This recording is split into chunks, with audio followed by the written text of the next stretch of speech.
নমস্কার বন্ধুরা, টেডিডি kitchen and ব্লগে তোমাদেরকে অনেক অনেক স্বাগত এবং অনেক অনেক ভালোবাসা জানিয়ে আমি আমার আজকের ভিডিওটা শুরু করতে চলেছি। আশা করি তোমাদের ভালোই লাগবে। আজকে আমি মাশরুম বাটার মশলার একটা রেসিপি শেয়ার করব। আশা করি তোমাদের ভালোই লাগবে। আমি এখানে দেখো 200 গ্রাম মাশরুম নিয়েছি, ওগুলোকে মধ্যে দিয়ে কাট লাগিয়ে দিয়েছি। এবার আমি গ্যাসটা প্রথমে অন করব।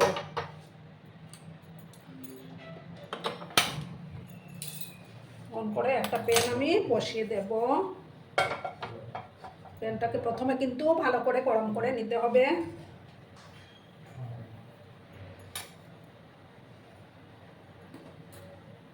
দেখো বন্ধুরা, প্রথমে আমি একটু রিফাইন তেল দেব।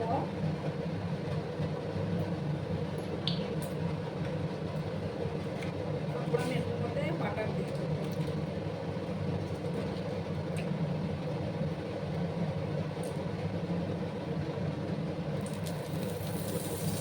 দেখো আমি একটা বেশি আমি বাটার অ্যাড করে দিলাম।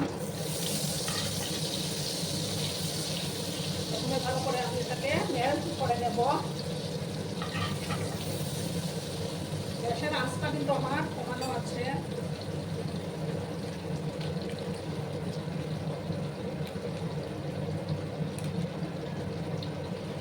তারপর দেখো হাফ চামচের মতো গোটা জিরে আমি দিয়ে দিলাম।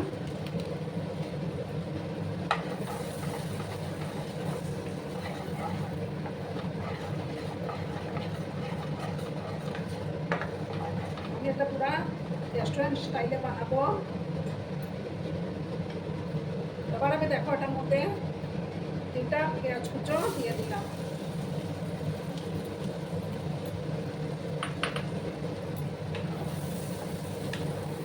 সামান্য একটু লবণ আমি অ্যাড করে দেব, যাতে করে পেঁয়াজগুলো তাড়াতাড়ি সফট হয়ে যায়।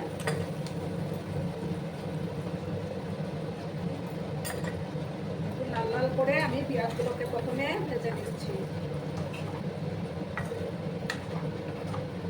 আর যেসব নতুন বন্ধুরা আজকে ফার্স্ট টাইম আমার চ্যানেলে ভিজিট করছো, তারা অতি অবশ্যই পাশে থাকা বেল আইকনটি প্রেস করে রেখে দিও, যাতে করে আমার ভিডিও ছাড়ার সাথে সাথে নোটিফিকেশন তোমাদের কাছে পৌঁছে যায়। গ্যাসের আঁচটা কিন্তু আমি এবার বাড়িয়ে দিয়েছি। আমি এই রান্নাটাতে কিছু গরম জল ইউজ করবো। আরেকটা ওভেনের মধ্যে আমি গরম জল বসিয়ে দিব।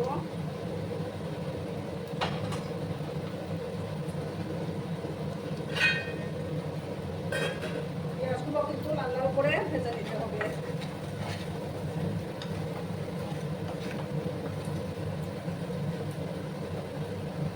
একটু সময় নিয়ে আমি পেঁয়াজগুলোকে ভেজে নেব। এবার দেখো বন্ধুরা, 5-6টার মতো কাঁচা লঙ্কা কুচি আমি এটার মধ্যে দিয়ে দিলাম। তোমরা তোমাদের পছন্দ মতো ঝালটা দেবে। আর একটু সময় নিয়ে আমাকে এটাকে ভাজতে হবে।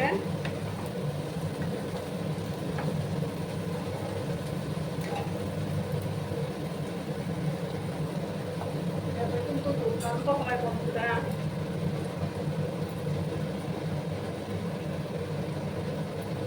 দেখো বন্ধুরা, এবার আমি এটার মধ্যে আদা রসুনের পেস্টটা দিয়ে দেবো 1 চামচের মতো। বড় চামচের 1 চামচ আমি আদা রসুনের পেস্টটা দিলাম। আবার ভালো করে আমি কষিয়ে দেবো, যাতে করে আদা রসুনের কাঁচা গন্ধটা চলে যায়।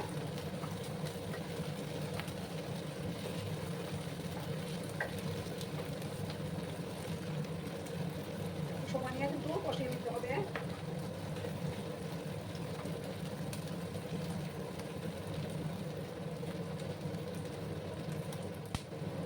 দেখো বন্ধুরা, আমি আর একটু নাড়াচাড়া করে দিলাম।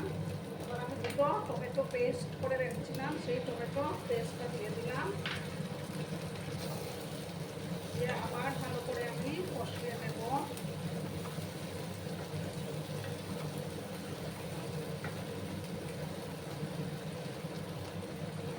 একটু সময় নিয়ে কিন্তু কষিয়ে নিতে হবে। যত বেশি কষানো হবে ততই রান্নার টেস্টটা বেড়ে যাবে।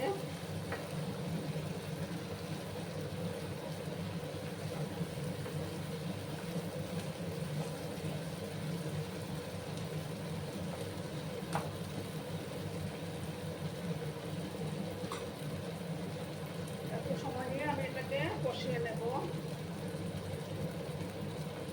দেখো বন্ধুরা, এবার আমি একে একে মশলাগুলো অ্যাড করব।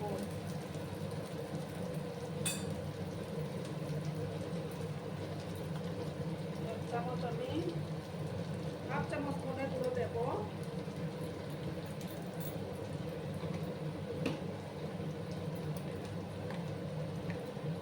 আর এক চামচ জিরে গুঁড়ো দিয়ে দিলাম।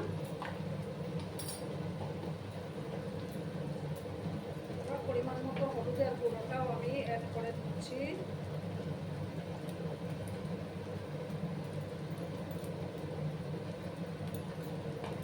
এবার দেবো কাশ্মীরি লঙ্কার গুঁড়ো, ছোট চামচের এক চামচ আমি কাশ্মীরি লঙ্কার গুঁড়ো দিয়ে দিলাম। এবার ভালো করে মশলাটাকে আমি কষিয়ে নেব।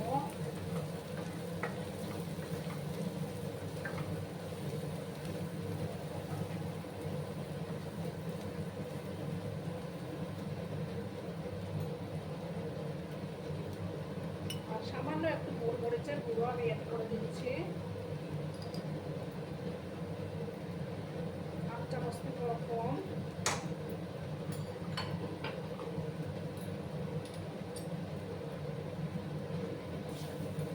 ভালো করে মশলাটাকে আমি এবার কষিয়ে নেব।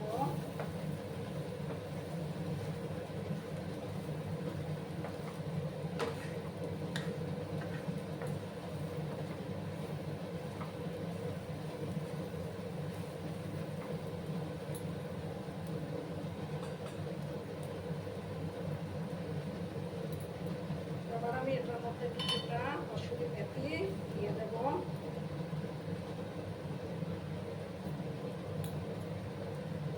খুব সুন্দর একটা ফ্লেভার বেরিয়েছে বন্ধুরা।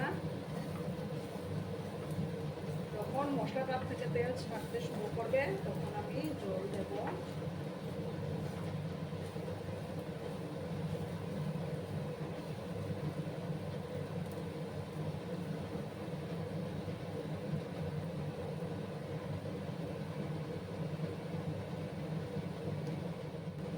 দেখো বন্ধুরা, এবার আমি মাশরুমগুলো দিয়ে দেব।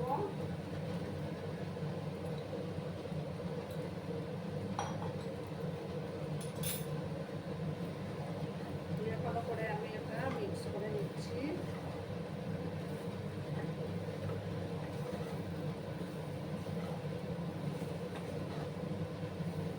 এই টিভির মাশরুমগুলো কিন্তু সমান সাইজের থাকে না, ছোট বড় থাকে।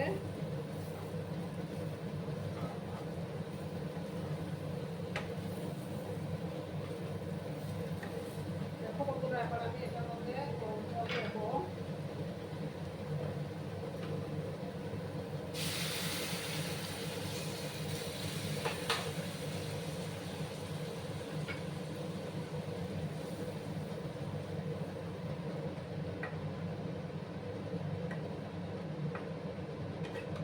আমি কিন্তু এই মাশরুমগুলোকে 3-4 বার ভালো করে ধুয়ে একটু ফ্যানের নিচে রেখেছিলাম।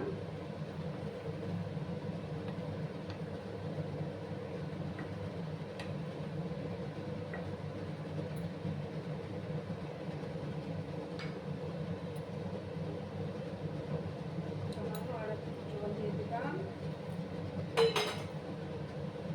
এবার আমি পরিমাণ মতো লবণটা অ্যাড করে দেব।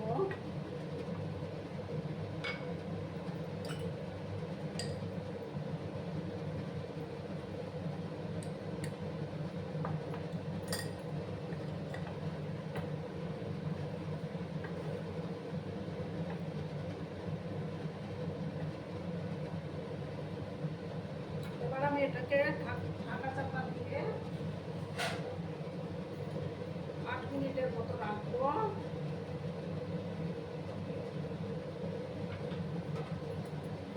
এবার প্রথমে আমি হাই করে দিলাম গ্যাসের আঁচটাকে।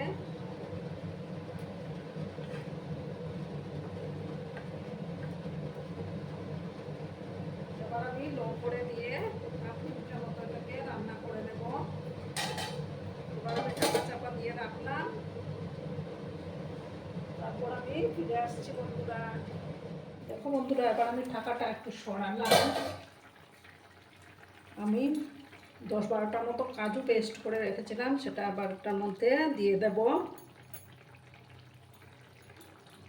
দিয়ে আবার ভালো করে মিক্স করে নিচ্ছি আমি।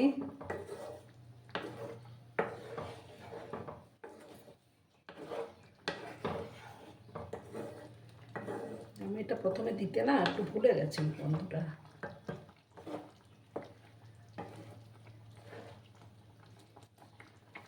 গ্যাসের আঁচটাকে লো করে আরও কিছুক্ষণ আমি এটাকে হতে দেব। তোমরা কিন্তু সঙ্গে থেকো বন্ধুরা। বন্ধুরা এবার আমি ঢাকাটা সরিয়ে দিলাম। এবার আমি এটার মধ্যে শাহি গরম মশলা দেব।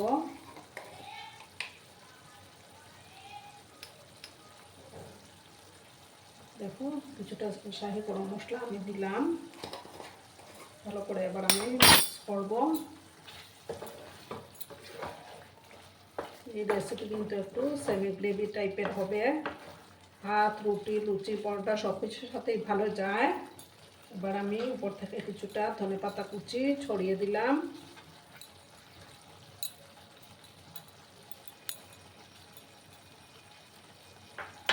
ভালো করে আমি আবার মিক্স করে নিলাম। দেখো বন্ধুরা তরকারির কালারটা কত সুন্দর এসছে।